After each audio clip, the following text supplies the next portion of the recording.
Assalamualaikum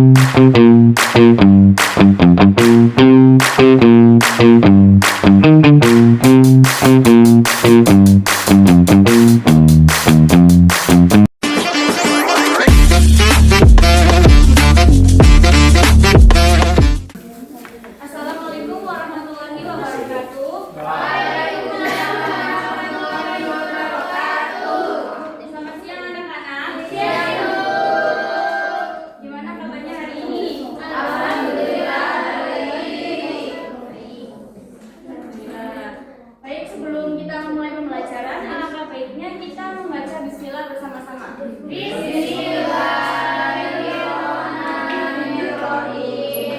Pada siang hari ini kita akan belajar tentang Wali Songo dalam dakwah Islam di Indonesia. Sebelumnya ada yang tahu siapa sih Wali Songo itu?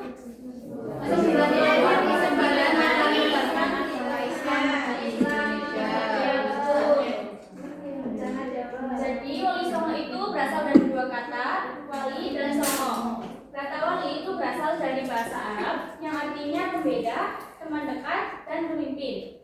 Adapun songo itu berasal dari bahasa Jawa yang artinya 9. Maka wali songo itu secara umum diartikan sebagai 9 wali yang dianggap telah dekat dengan Allah SWT dan terus-menerus beribadah kepadanya serta memiliki kemampuan-kemampuan di luar kebiasaan manusia.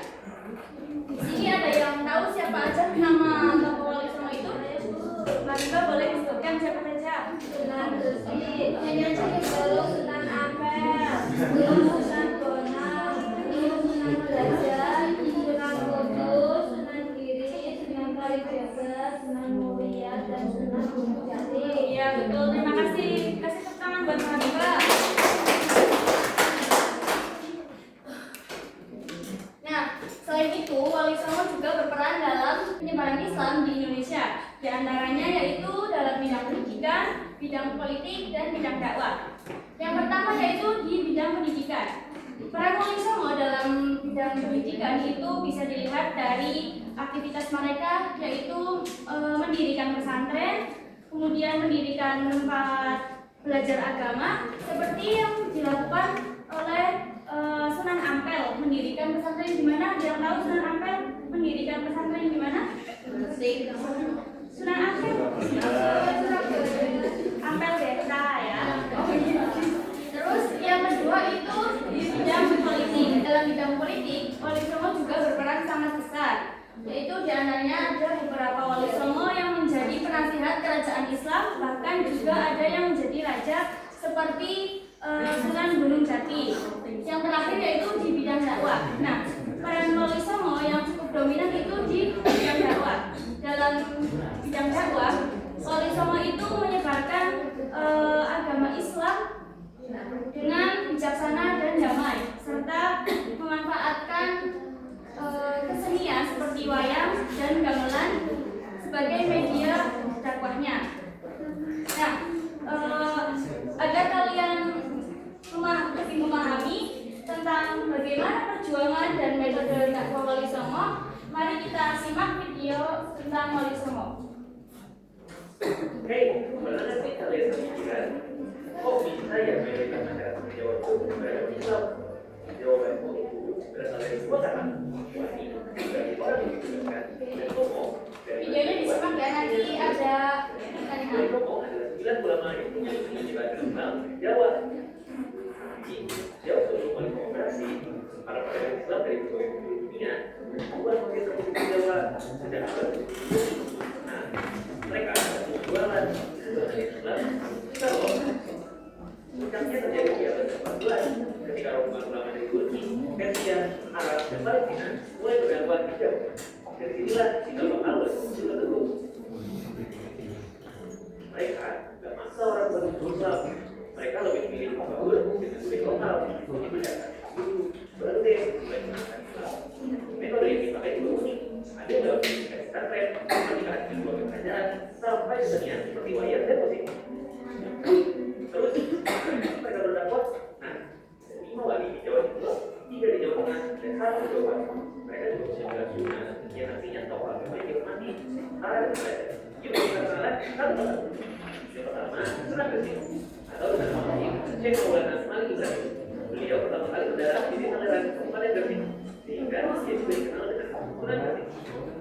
Persaudaraan ajaran Islam dimulai ketika Sunan Gresik menawarkan bantuan kepada Majapahit. Pada masa itu, Majapahit sedang dana kelaparan, saudara, atau bisa maupun orang mereka. Sunan Gresik berinisiatif untuk mengairi sawah yang berinasi dulu. Dengan tersebut, sawah yang sedang dilakukan itu perlahan menjadi subur, sehingga masyarakat beras dan jumlah besar. Jadi saat itu, beliau mulai keluar dan resa. Yang kedua, Raden Rahmat. Beliau merupakan anak dari Sunan Gresik. Beliau kirakan dari Desa Surabaya. Beliau juga dikenal terlibat dalam sekitar kerajaan pertama di Jawa, yaitu Kerajaan Demak pada tahun 1479.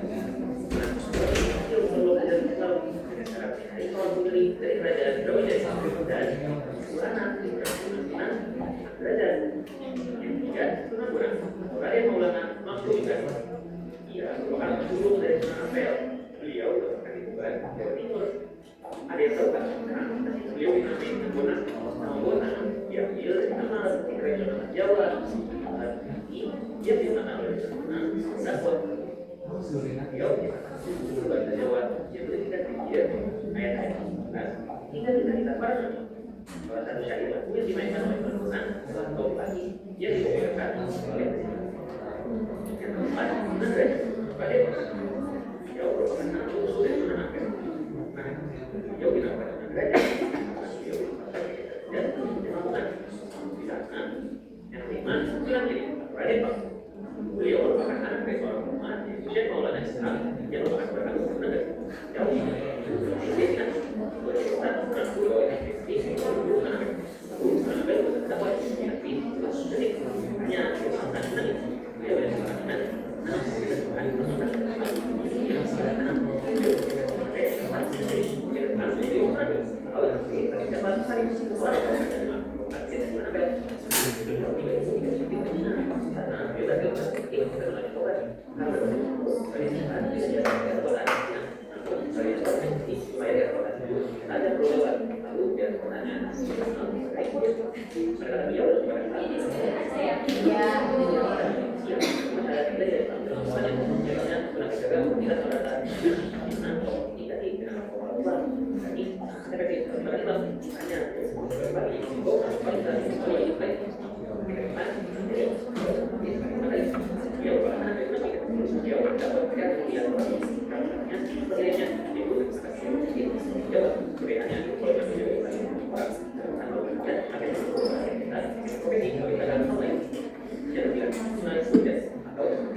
itu ya perjuangan dan metode dakwahnya para wali songo. Nah tadi kan kalian sudah menyimak video tentang wali songo. Ada yang masih ingat nggak nih? Tadi kan Sunan Kalijaga sama Sunan Muria kan cara metode berdakwahnya itu sama-sama menggunakan wayang. Ada yang masih ingat nggak perbedaannya tadi apa? Mbak Fatimah boleh. Kalau Sunan Kalijaga itu ditujukan untuk semua kalangan masyarakat, dan sedangkan Sunan Muria itu untuk rakyat biasa yang berprofesi sebagai pedagang atau nelayan. Ya betul.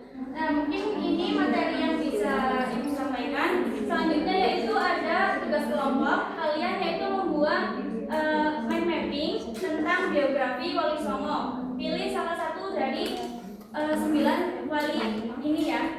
Ya Bu. Ini bagi kelompok aja ya. Ya Bu.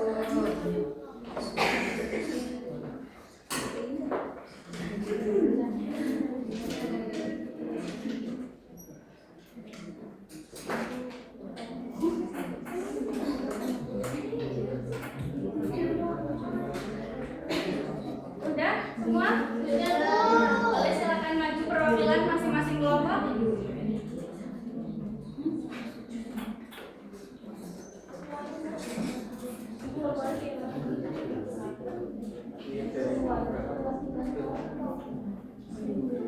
dari kelompok 1 akan mempresentasikan hasil kerja kami, yaitu Sunan Kalijaga, karya dan peninggalannya, beberapa tembang Jawa berdialek Jawa. Daerah dakwahnya yaitu di Jawa Tengah.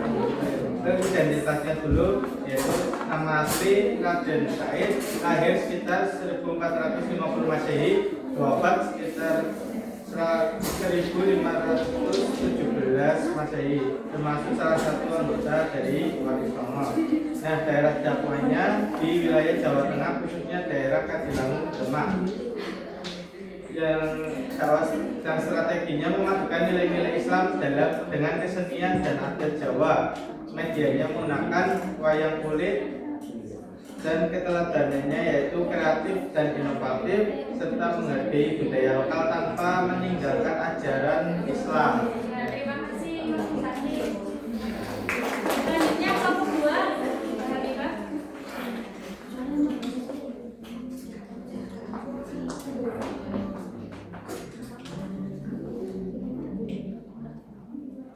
Selanjutnya ada Sunan Kudus. Nama asli beliau Ja'far Shadiq, gelarnya Sunan Kudus, lahir di perkiraan pada abad ke-15, asal Persia, wafat sekitar tahun 1550 Masehi. Beliau adalah salah satu anggota Wali Songo. Beliau berdakwah di daerah Kudus, Jawa Tengah, dan menggunakan pendekatan budaya, adat, dan tradisi lokal. Terus karya dan peninggalan beliau yaitu Menara Kudus yang menjadi ciri khas perpaduan budaya Islam dan Hindu dan meninggalkan nilai-nilai toleransi dan ajaran Islam yang damai. Strategi dakwah beliau itu menghormati tradisi dan keyakinan masyarakat setempat dan membangun harmoni antara Islam dan budaya Indonesia. Teladan beliau yaitu toleran dan menghargai perbedaan dan mengutamakan persatuan serta perdamaian. Ya, terima kasih Mbak Habibah.